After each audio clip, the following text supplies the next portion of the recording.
Sur cette place, vers l'an 1000, Nodje bâtissait la première résidence des princes-évêques. 500 ans plus tard, Évrard de la Marck lui donnera son aspect actuel.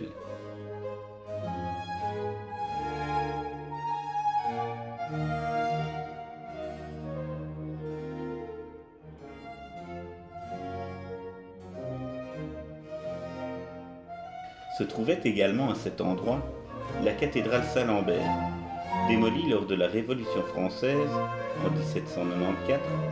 Elle pouvait rivaliser avec Notre-Dame de Paris.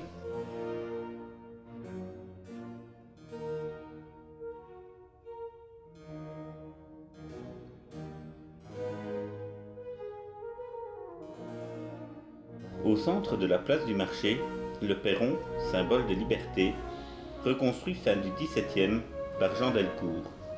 Il est surmonté des trois grâces portant une pomme de pin.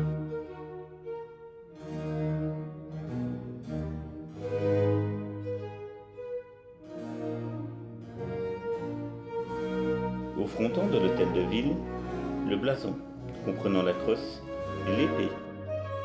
La rue Nevis, première rue piétonnière de la ville, date du XIIe siècle. Rue du Carré, la plus étroite de la cité. Dans la rue Les Bouchers, quelques façades méritent notre attention.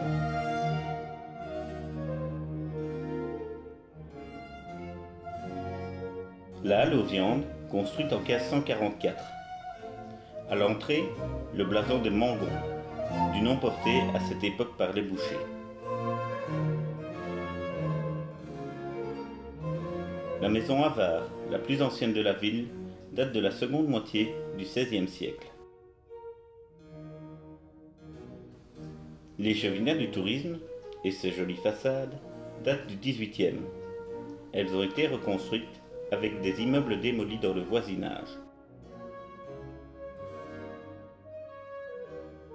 La flamme de la culture, ou Mentundolbastrek.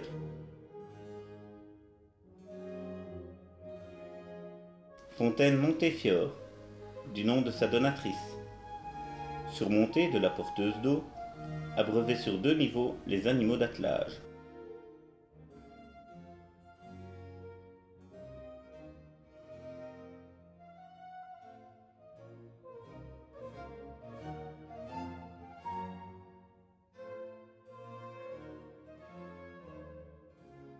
En 1610, Jean Curtius, munitionnaire des rois d'Espagne, fait construire en bord de Meuse ce magnifique immeuble du style Mozan. Depuis 2009, le Grand Curtius réunit les principaux musées de la ville.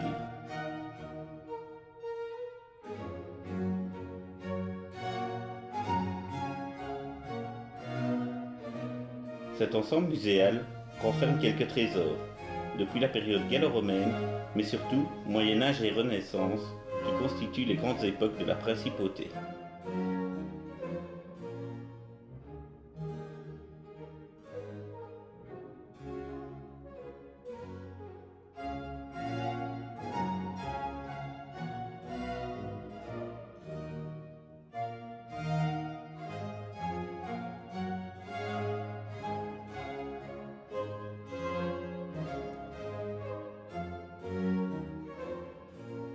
Vous ne trouvez pas que cette Madone ressemble à Monsieur Mitterrand?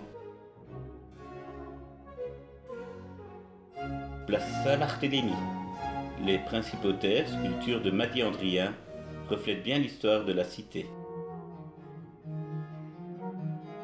En hors-château, hors de l'enceinte de la ville, la collégiale Saint-Barthélemy fut construite au XIIe. Elle renferme les fonds baptismaux de la même époque. Ils sont coulés en une seule pièce.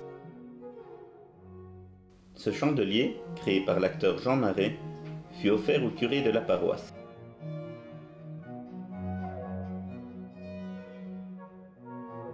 Dans la même rue, les impasses constituent un havre de charme et de sérénité. Anciennes demeures des classes populaires, elles sont actuellement les résidences d'une classe moyenne plus aisée.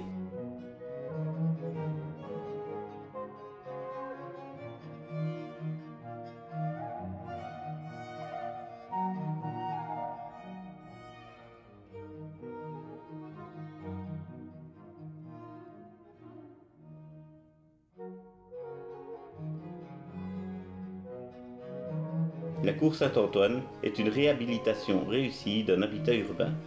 Par beau temps, elle est le point de rencontre entre voisins.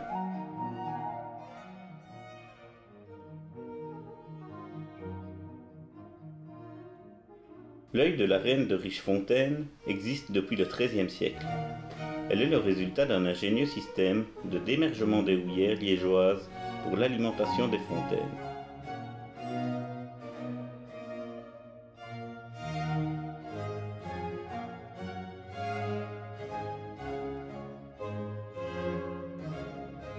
Installé dans l'ancien couvent des frères mineurs, entièrement rénové, le musée de la vie wallonne constitue un conservatoire des coutumes, arts et traditions populaires de la Wallonie.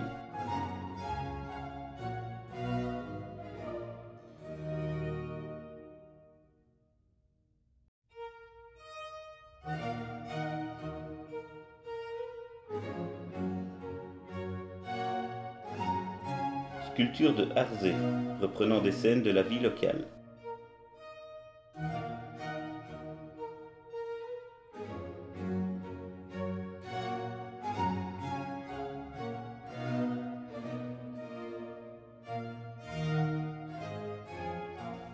Salle représentant les différentes industries provinciales. Fer, bois, verre, charbon, acier.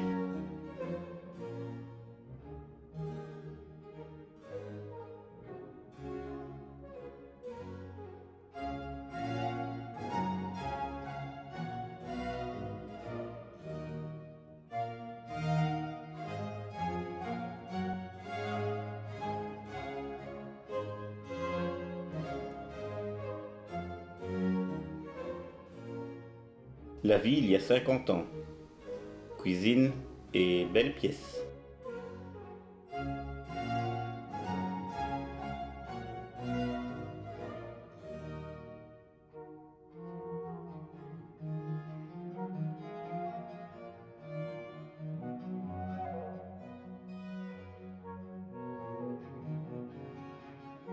Vieilles enseignes pour des métiers oubliés.